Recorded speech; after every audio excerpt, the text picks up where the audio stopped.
In this video, we're checking out the FitBit Aria Smart Scales.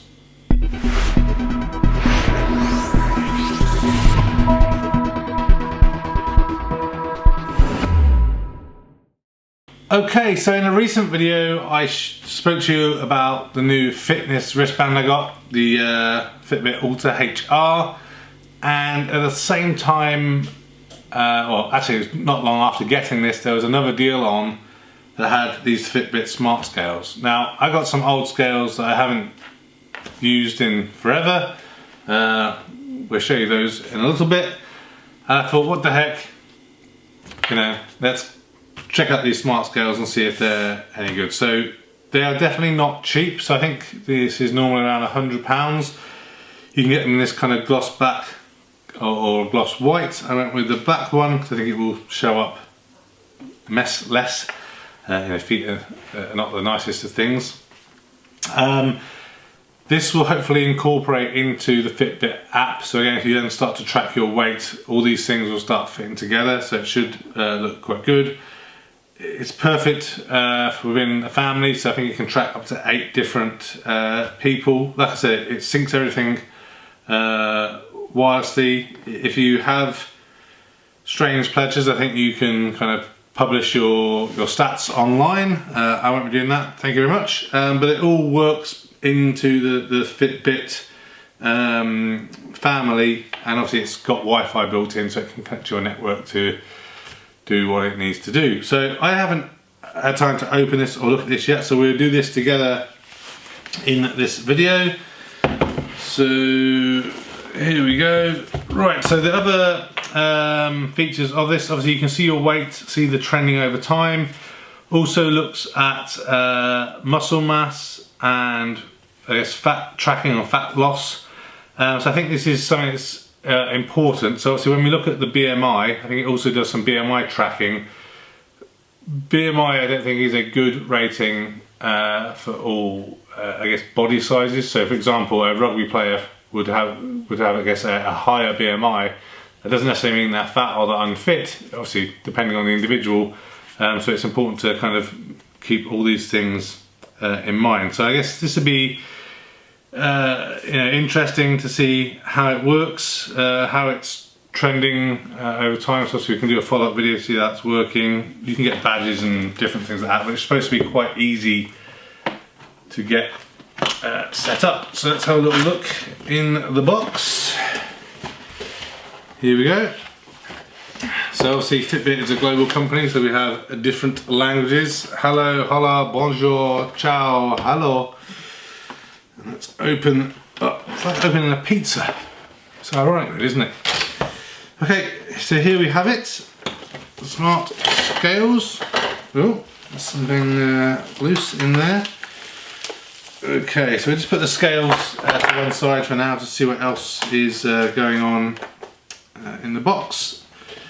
So some quick start instructions. There's a website you can go to, fitbit.com/starts, as well as this quick start guide. So it seems pretty straightforward. So it comes with batteries. Okay, and from looking online, these batteries can last anywhere from 6 months to over a year. So I guess like anything, it depends how often you're using them or how much you're using the Wi-Fi, etc. Just close that, put it to one side. Okie dokie, so let's see what's in here. So like I said, something is moving around underneath. So let's pull this out carefully and see what's going on. Okay, so it looks like, I don't know if this battery cover is supposed to be on probably, but the batteries have come out. But they're still in the bag, so that's good. So on the back here we just have the MAC address and the serial number and everything. So depending how paranoid you are, you might want to have this on a separate Wi-Fi network in your house. Let's put these batteries in. 4 AA batteries. So the bottom is kind of like a dimple type of base. That's a bit like a bum actually. Right, so then we look at the front here. fluff. It's got a really big display there, so hopefully you can see there's not too much reflection going on. And so that's basically telling us to get started. So it says set up. Right, so it says do not use this device if you have a pacemaker or other internal medical device or are pregnant. Not intended for use by children under 10. Always consult your physician. Slippery when wet. So that's interesting. I guess this must be the pacemaker piece must be due to obviously how it's measuring fat and muscle tone. It's sending I guess a very low electric pulse through one of the foot panels, and then obviously measuring I guess the speed that signal is then received. And I guess it's not good if you've got a pacemaker or something going on in there. Already you can tell with these gloss finishes and I guess the glass covering, it's picking up fingerprints and all sorts of things, so it's going to be a nightmare to try and keep it clean. But let's grab a smartphone and let's go to fitbit.com/slot and get this thing set up. Okay, so I've got a smartphone. On this side here, I'll put some screenshots of what's happening as we go through. So you can do this on your phone, obviously, or on your computer. That shouldn't be a problem. So fitbit.com/start.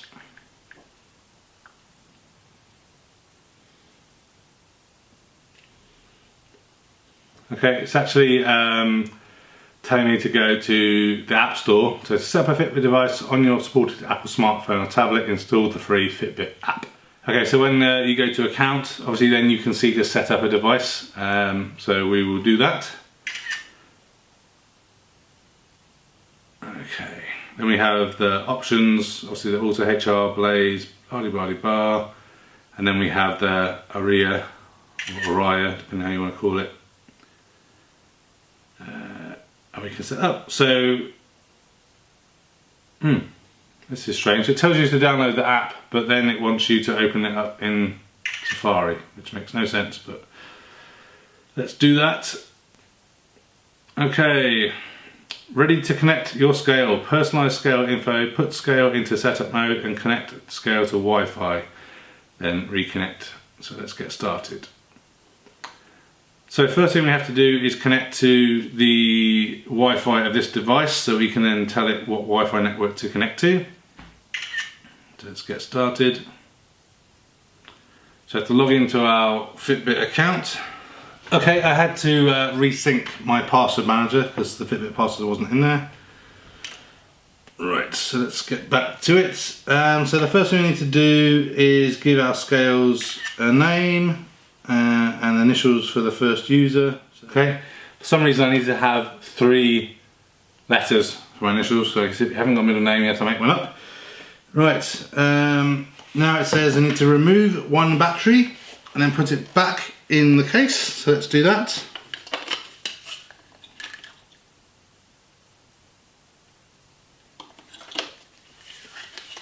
Okay. Should be back in setup mode. Yep, still says setup on there. Press continue.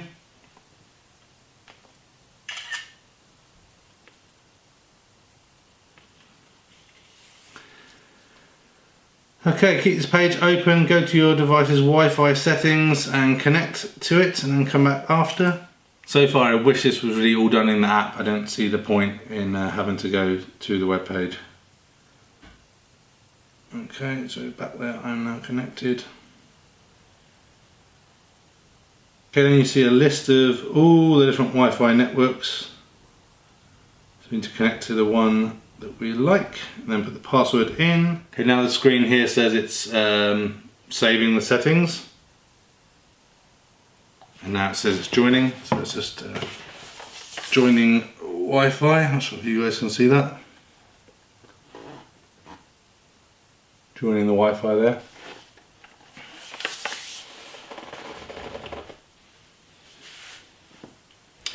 So I'm connecting this to the Wi-Fi network here in the cave as opposed to the house, and then I will relink it if needed. So now it's linked, and it's got a nice little tick in there saying that all is dandy, so that's good, I guess. And let's see, now it says I am connected. Now let's see what happens. Success! You've connected your scale to your Fitbit.com. Once you have weighed yourself, you'll see your stats and progress on Fitbit.com. There's an iPhone app which shows your weight. What we'd do, what I'm interested in doing here, is doing a quick comparison in terms of how this works and the different weight measurements. So what we can do is I'll have both the scales here. This plastic bag on one of them to keep it protected. You'll see why in a moment.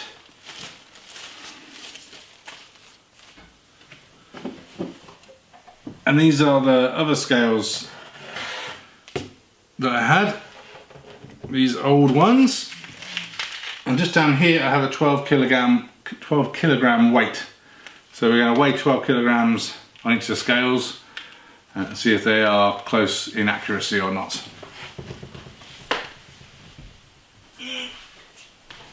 Okie dokie.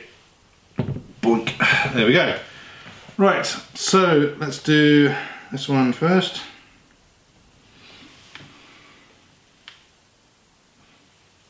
Okay, so this one we tap the scales to turn them on, and then we can weigh.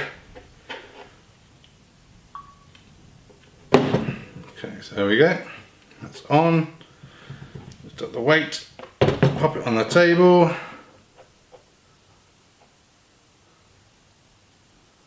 Wow, that's interesting. 29.8. That doesn't seem right.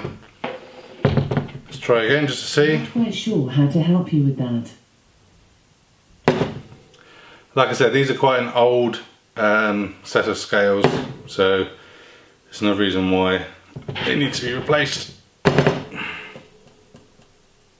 There we go. No, that's still weird, isn't it? 28.6. Okay. Let's see how we turn these on then. Do we just put a weight on there and see what happens, or? Oh, there we go. Doing something.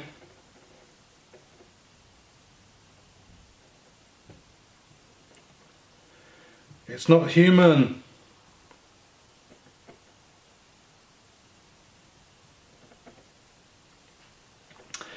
So it might be the fact that we have smart scales that are just so smart, they don't let us weigh objects, only humans.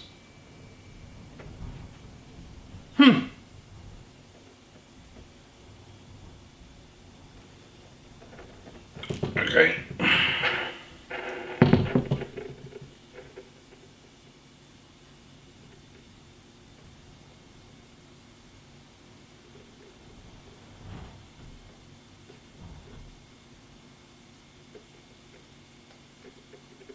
£13.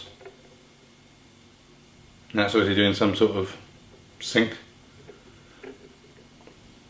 Alexa, what's £13 in kilograms? £13 is 5.9 kilograms. So that's not right either, is it? Right, let's try again.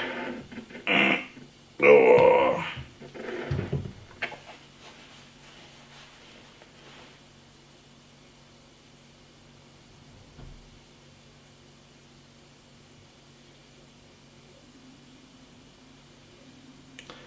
I think this isn't going to work unless it's sensing human conduction between the 2 points.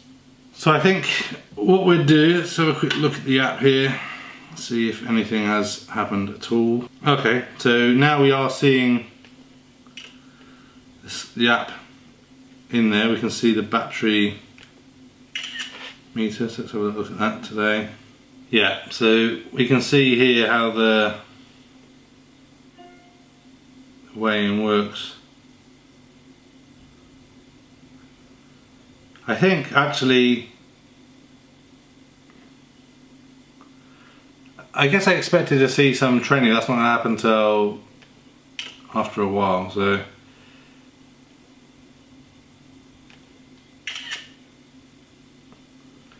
I'm just going to quickly try these scales out, come back and see if I think it's good or not, and see how they compare with the other ones, and I'll be right back.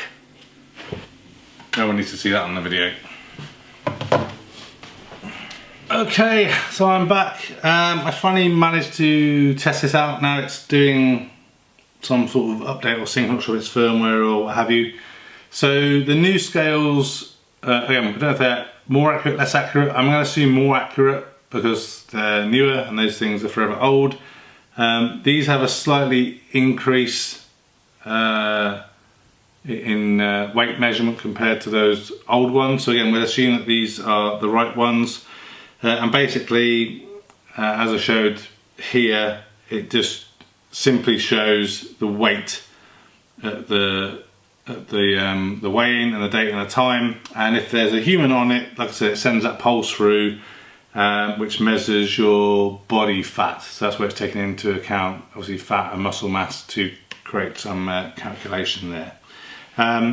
In terms of if you're interested in BMI, etc., it seems really that you have to look at that on